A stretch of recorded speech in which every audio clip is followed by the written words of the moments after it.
વંદે માતરમ. ધોરણ 10 માં આપણે આજે પહેલું કાવ્ય જે છે વૈષ્ણવજન એની સમજૂતી મેળવવાની છે. તો આપણે સમજૂતી મેળવતા પહેલાં એમાં કેટલાક શબ્દો જે છે કે જેમાં આપણે સામાન્ય પાઠ્યપુસ્તક આધારિત વ્યાકરણના શબ્દો જેમ કે સમાનાર્થી શબ્દો, વિરુદ્ધાર્થી, તળપદા, શબ્દ સમૂહ માટે એક શબ્દ, આવા શબ્દ જે છે એ અવારનવાર પાઠ કે કાવ્યમાં આવતા હોય તો એ પરીક્ષામાં પૂછાઈ શકે.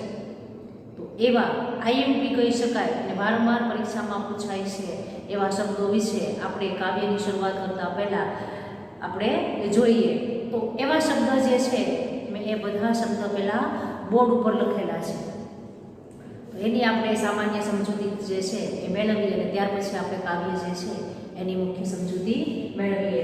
તો સર્વપ્રથમ આપણે જોઈએ કે વૈષ્ણવજન શબ્દ જે છે એનો મુખ્ય અર્થ જેમ થાય કે વિષ્ણુ ભગવાનનો ભક્ત. એમના કવિ છે નરસિંહ મહેતા કે જે આપણે આદિ કવિ તરીકે ઓળખીએ છીએ. ખૂબ પ્રાચીન એવા આ કવિ છે નરસિંહ મહેતા કે જેના પદ જે છે એને આપણે પાઠ્યપુસ્તકમાં કાવ્ય સ્વરૂપે જોઈએ છીએ અને સામાન્ય લોક જીવનમાં ભજન અથવા પદ તરીકે ઓળખાય છે. ત્યાર પછી એનો સાહિત્ય પ્રકાર છે પદ. પરીક્ષામાં આપણને પૂછાય એનો સાહિત્ય પ્રકાર જે છે એ પદ દર્શાવે. બંનેને ત્યાં સુધી આપણને જોડકામાં એનો મુખ્ય પરિચય પૂછાય છે. એટલે એમાં તમને આપેલું જ હોય કે નરસિંહ મહેતા વૈષ્ણવજન તો એનો મુખ્ય સાહિત્ય પ્રકાર પદ. એમાં આપણને શબ્દાર્થ જે છે એમાં સર્વપ્રથમ આપણે જોઈએ સમાનાર્થી શબ્દ. તો એમાં આપણા સમાનાર્થી શબ્દ જે છે એમાં પહેલો શબ્દ છે નિત્ય. નિત્ય એટલે દરરોજ અથવા હંમેશા. ચરણ, ચરણ એટલે પગ અથવા પાય કહી શકાય. જન એટલે માણસ અથવા મનુષ્ય. પીડ એટલે પીડા, વેદના, વ્યથા અથવા દુઃખ. સકળ એટલે સમગ્ર, સમસ્ત, તમામ અથવા બધું. સમાનાર્થી શબ્દો પૂછાય ત્યારે તમને ઓપ્શન આપેલા છે. એમાંથી તમારે કોઈ પણ એક સમાનાર્થી શબ્દ જે છે લખવાનો છે. આપણે અહીંયા શબ્દ આપેલા છે એ આપણી જાણકારી માટે વધારે શબ્દોને આપેલા છે. બરોબર. દ્રષ્ટિ, દ્રષ્ટિ એટલે નજર, ધ્યાન અથવા લક્ષ્ય. તૃષ્ણા એટલે કામના, ઈચ્છા અથવા ઈચ્છા. ત્યાર પછી માત, માત એટલે માતા, જનની, જન્યતા અથવા માં. માવડી પણ કહી શકાય. હાથ, હાથ એટલે હસ્ત, ઘર, પાણી અથવા ભૂજન. અભિમાન, અભિમાન એટલે અહંકાર અથવા ગર્વ. જીવવા એટલે જીભ અથવા લૂલી. તો આ હતા એમાં આવતા સમાનાર્થી શબ્દો. હવે આપણે જોઈએ એમાં આવતા વિરુદ્ધાર્થી શબ્દો. વિરુદ્ધાર્થી શબ્દ જે છે એમાં સત્ય તો અસત્ય, ઉપકાર તો અપકાર, અભિમાન તો નિરાભિમાન અને લોભી તો વનલોભી. બરોબર. આ ચાર શબ્દ એવા છે કે જે વારંવાર પૂછાય શકે અને મુખ્ય શબ્દ સ્વરૂપે પણ આપણે વિરુદ્ધાર્થીમાં આપેલ છે. હવે જોઈએ તો બધા શબ્દ. તો આણે, આણે તો લાગે, ઝાલે, ઝાલે તો પડે, ધન, ધન તો ધન્ય, કાછો એનો સામાન્ય શબ્દાર્થ કાછડી એવો શબ્દ થાય પણ આપણે આપણા પાઠ્યપુસ્તકમાં આ કાવ્ય જે છે એમાં કાચ શબ્દનો તમને પૂછે તો ચારિત્ર્ય એવો શબ્દ જે છે એ લેવાનો છે. કેની તો કોઈ, વાચ તો વાણી, ભણે તો કહે અથવા બોલે. શિક્ષણ મેળવે એવો શબ્દ આપણે લખવાનો નથી. વારંવાર બધા જે છે એ ભણે, ભણે શબ્દનો એમ જ કરે છે કે શિક્ષણ મેળવે એટલે ભણે અથવા કહે અથવા બોલે. હવે જોઈએ શબ્દ સમૂહ માટે એક શબ્દ. એમાં પહેલો શબ્દ છે ચલિત ન થઈ શકે તેવું તો નિશ્ચલ અથવા અચલ. બીજો શબ્દ છે લોભ વગરના તો વનલોભી. ત્યાર પછી છે કપટ વિનાનું તો કપટ રહિત. સંસારના મોહ માયાથી અલિપ્ત, અલિપ્ત એટલે ગાયબ રહેવું, સંસારની તમામ પ્રકારની મોહ માયાથી દૂર રહેવું એને વૈરાગ્ય કહી શકાય. વિષ્ણુનો ભક્ત તો વૈષ્ણવજન. આખું જગત, સકળ લોક અથવા સમગ્ર લોક જે સૌને સમાન રીતે જોઈએ છે તે એને આપણે સકળ લોક કહી શકાય. બે શબ્દો જે છે એનો અર્થ જે છે એક જ થાય છે. એમાં સકળ લોક પણ લખી શકાય અને સમગ્ર લોક જે છે એ પણ લખી શકાય. તો આ હતા આપણા પાઠ્યપુસ્તકમાં પહેલા કાવ્યમાં આવતા શબ્દાર્થ કે જેની આપણે ટૂંકમાં માહિતી મેળવી કે જે વારંવાર પરીક્ષામાં પૂછાઈ શકે. તો આપણે આ શબ્દ જે છે એને આપણે જે તમે બુક બનાવો એમાં તમારે આ શબ્દ મેં જે પણ કાંઈ બોર્ડ ઉપર લખેલા છે એ શબ્દ તમારે ફરજિયાતપણે પેલું કાવ્ય લખો, સ્વાધ્યાય લખો, હોમવર્ક જે મોકલવામાં આવે એની પહેલાં તમારે આ શબ્દાર્થ જે છે એ લખવાના રહેશે. હવે આપણે કાવ્ય જે છે એની આપણે મુખ્ય સમજૂતી મેળવીએ. વૈષ્ણવજન તમને શબ્દ સમૂહમાં પણ પૂછાઈ શકે, સમાનાર્થીમાં પણ પૂછાઈ શકે. વૈષ્ણવજન કોને કહે છે એક વાક્યમાં પણ પૂછાઈ શકે. તો વૈષ્ણવજન એટલે શું? તો વિષ્ણુની ઉપાસના કરનાર વ્યક્તિ જે છે એને વૈષ્ણવજન કહેવાય. દરેક ધર્મ જે છે એને લઈ વ્યક્તિ કોઈક ને કોઈક ભગવાનની ઉપાસના કરતો હોય તો જે વિષ્ણુ ભગવાનની ઉપાસના કરે છે એને આપણે વૈષ્ણવજન કહી શકીએ. એમના કવિ છે નરસિંહ મહેતા. એમનો સમય છે ઈસવીસનની 15મી સદી.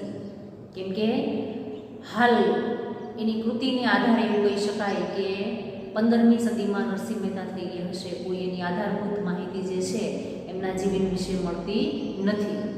એટલે એને જે પણ કાંઈ સાહિત્ય કૃતિની રચના કરેલી છે એના આધારે નરસિંહ મહેતા 15મી સદીમાં થઈ ગયા હશે એવું માનવામાં આવે છે. પાકું એવું કહી ન શકાય કે નરસિંહ મહેતા 15મી સદીમાં થઈ ગયા છે, પણ એની કૃતિને આધારે એવું કહી શકાય કે અંદાજે પોતે 15મી સદી જે છે એમાં થઈ ગયેલા છે. કેમ કે એમના જીવનને આધારભૂત કોઈ પણ બીજી માહિતી મળતી નથી. હવે આપણે એમનો જીવન પરિચય જોઈએ. નરસિંહ મહેતાનો જન્મ ભાવનગર જિલ્લાના તળાજામાં થયો. તેમની કર્મભૂમિ જૂનાગઢ હતી. તમને એક વાક્યમાં પ્રશ્ન પૂછાઈ શકે કે નરસિંહ મહેતાની જન્મભૂમિ કઈ છે? તો ભાવનગર જિલ્લાનું તળાજા ગામ. અને એમ પૂછે કે નરસિંહ મહેતાની કર્મભૂમિ કઈ? તો જૂનાગઢ. જ્યાં પોતાનો જન્મ થયો એમની જન્મભૂમિ અને જ્યાં રહી અને પોતાનું સમગ્ર જીવન પછીનું પસાર કર્યું એ પોતાની કર્મભૂમિ. તેમના જીવન વિશે આધારભૂત વિગતો મળતી નથી. તેઓ આદિ કવિ તરીકે જાણીતા છે. એક માર્કમાં એ પણ પૂછાઈ શકે કે નરસિંહ મહેતા કયા કવિ તરીકે ઓળખાય છે, અથવા એમ પણ પૂછાઈ શકે કે ગુજરાતી સાહિત્યના આદિ કવિ તરીકે કોણ ઓળખાય છે? તેના જવાબમાં આપણે લખવાનું કે નરસિંહ મહેતા. તેઓ ઉત્તમ ઉર્મી કવિ છે. તેમની શામળ શાનો વિવાહ, હાર, હુંડી, મામેરું, શ્રાદ્ધ જેવી ચરિતાત્મક કાવ્ય રચનાઓ છે. એમના પદ જે છે એ પ્રભાત્ય તરીકે ઓળખાય છે. આપણને ખબર જ છે કે કોઈ પ્રસંગ હોય, લગ્ન પ્રસંગ હોય અથવા કોઈ સામાજિક એવો પ્રસંગ હોય એમાં વહેલી સવારે સ્ત્રીઓ જે છે એ જે પણ કાંઈ ભજન ગાય છે એને આપણે પ્રભાત્યા કહીએ છીએ. અને સામાન્ય રીતે મોટા ભાગે નરસિંહ મહેતાના પ્રભાત્યા જાણીતા પણ છે અને હાલના સમયમાં પણ ગાવામાં આવે છે. તો એમ પણ પ્રશ્ન પૂછાય કે નરસિંહ મહેતાના પદ જે છે એ કયા સાહિત્ય સ્વરૂપે ઓળખાય છે? તો આપણે લખવાનું કે પ્રભાત્યા. અથવા કોના પ્રભાત્યા ઓળખાય છે? તો નરસિંહ મહેતાના. અથવા પ્રભાત્યા જે છે એ નરસિંહ મહેતાની કઈ સાહિત્ય રચના છે? તો એમ પણ લખી શકાય કે પદ. બરોબર. ચાતુરીઓ, હિંડોળાના પદ, વસંતના પદ, કૃષ્ણલીલાના પદ વગેરે તેમની રચનાઓ છે. એમના પદોમાં ઉપનિષદ વાણીનું ભાષાબળ છે. આ હતો આપણો નરસિંહ મહેતા જે છે એમનું જીવનનું ટૂંકમાં પરિચય. હવે આપણે જોઈએ કે સમગ્ર કાવ્ય જે છે એનો મુખ્ય સાર કે આખું કાવ્ય શું કહેવા માંગે છે.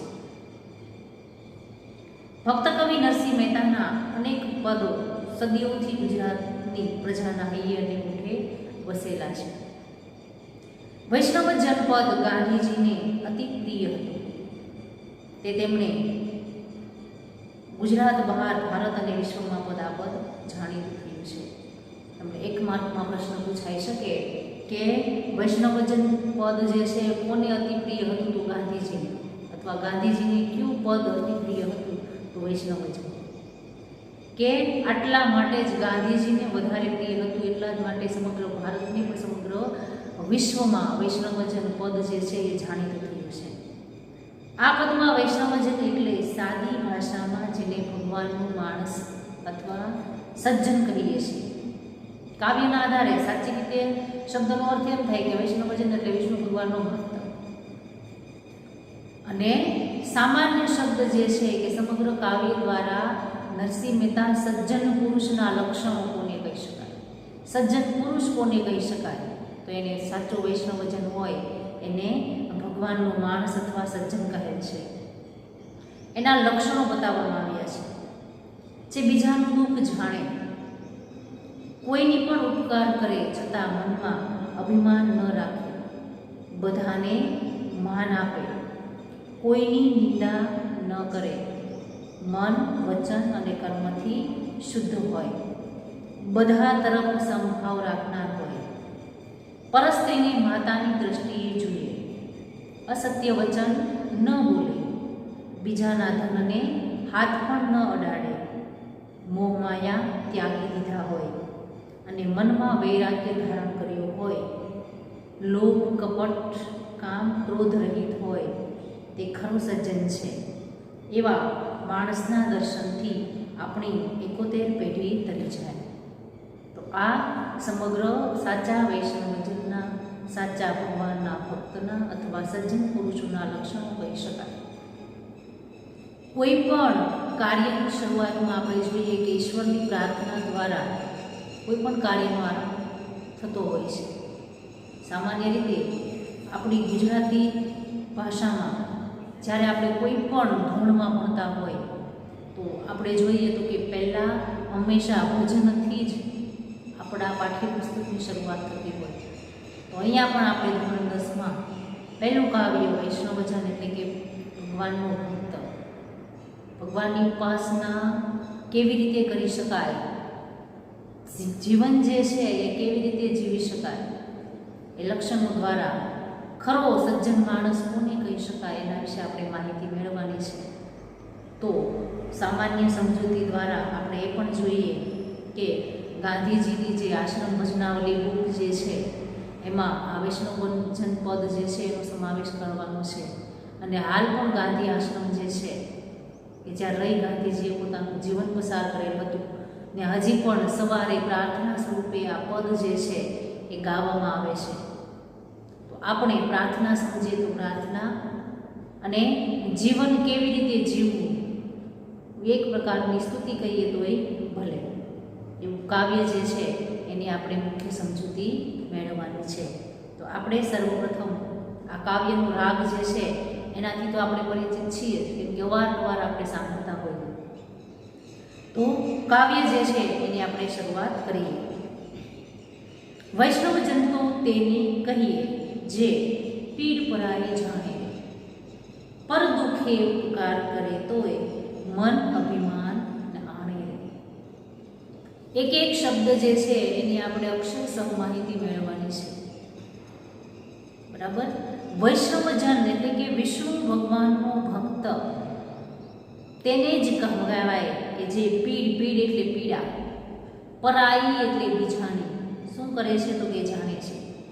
કોઈ પણ વ્યક્તિને આપણે મદદ કરવી હોય, સેવા કરવી હોય તો સર્વપ્રથમ એ વ્યક્તિનું દુઃખ જાણવું જરૂરી છે. કઈ બાબતની એને ખોટ છે એ પહેલાં જાણવું જોઈએ, ત્યાર પછી જ આપણે એનું કાર્ય જે છે એને આગળ વધારી શકીએ.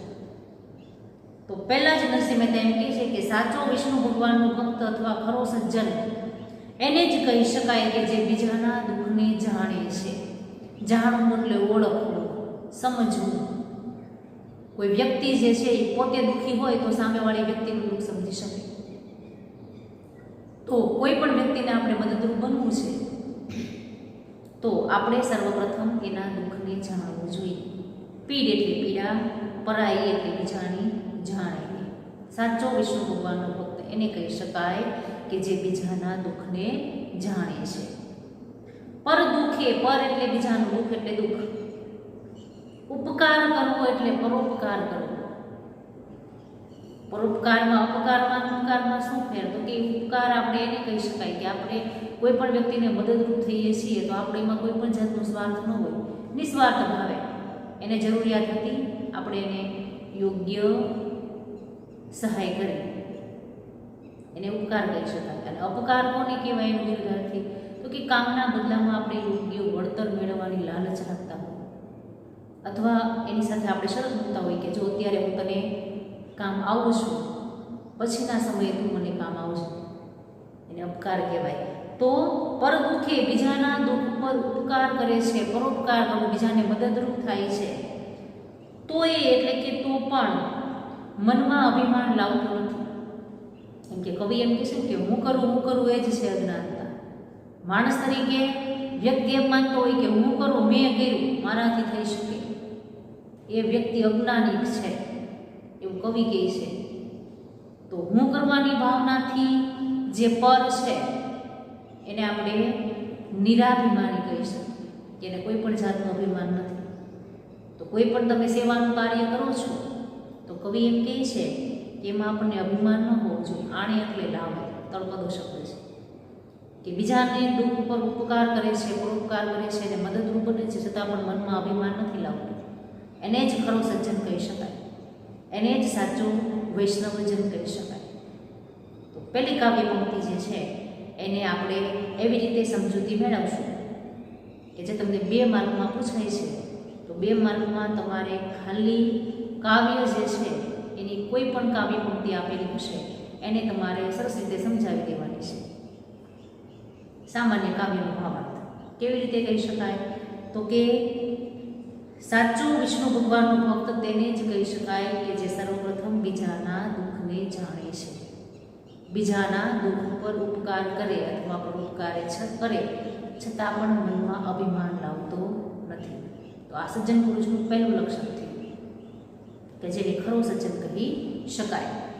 ત્યાર પછી બીજી કાવ્ય પંક્તિ છે, સકળ લોકમાં સૌને વંદે, નિંદા ન કરે કે નીરે, વાચ કાચ મન નિશ્ચલ રાખે, ધન ધન જનની તે નીરે.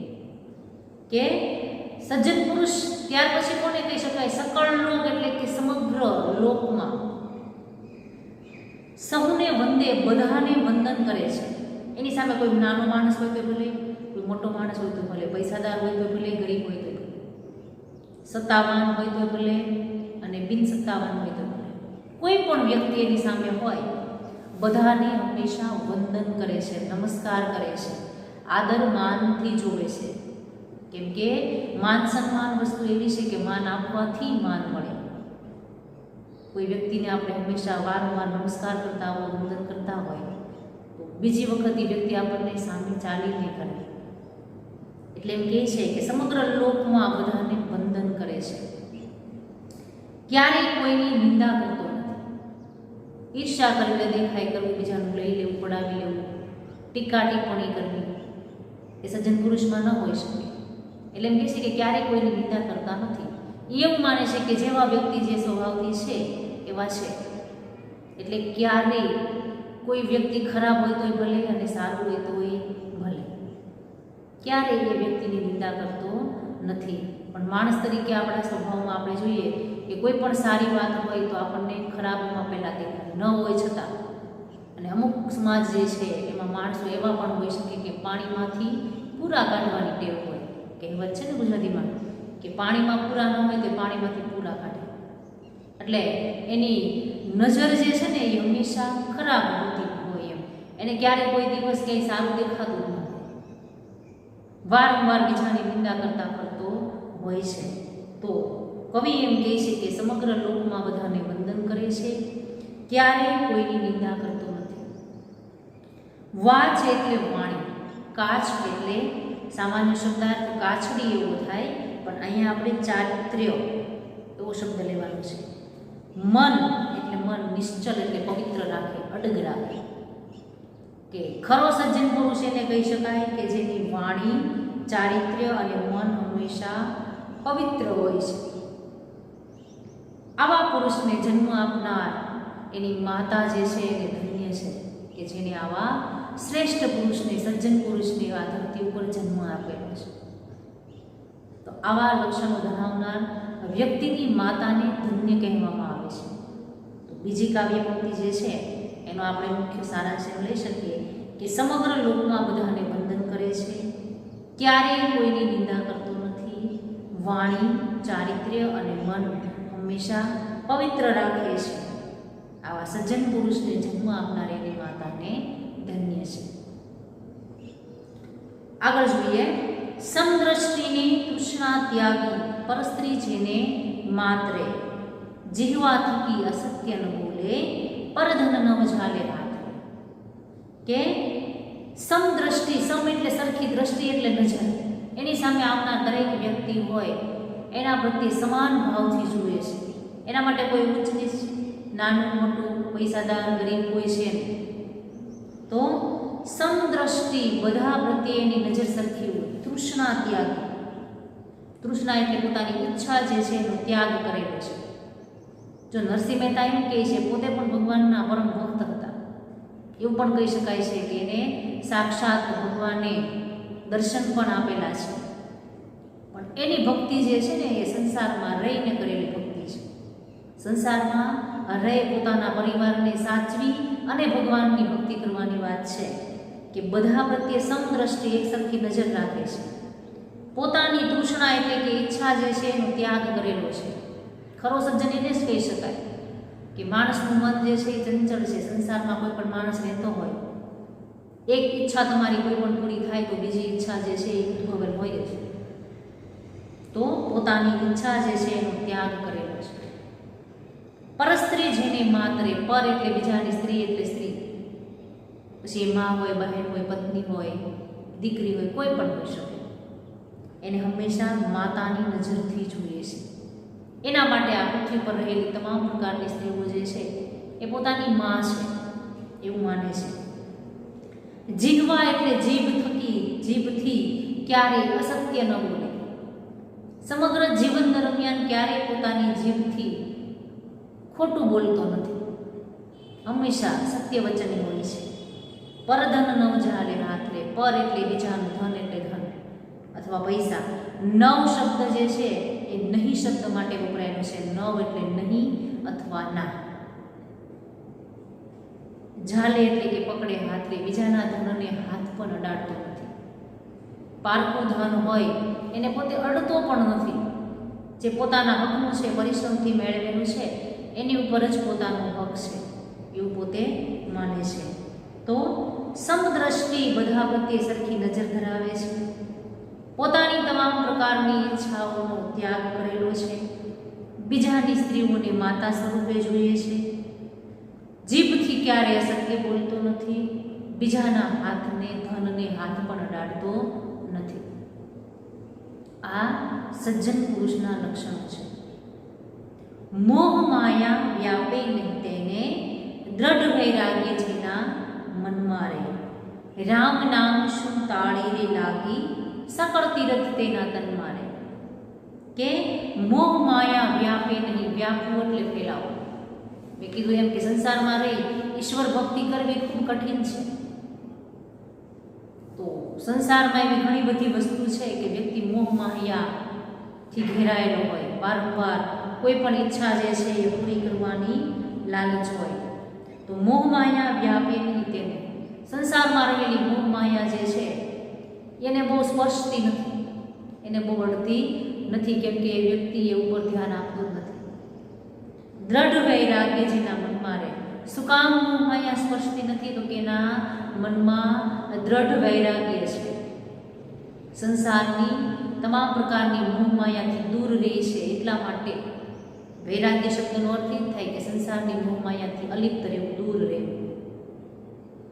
એને સ્પર્શતી નથી, લાગતી નથી. શું કામ? કેમ કે પોતાનું મન જે છે ને એ દ્રઢ છે, મજબૂત છે.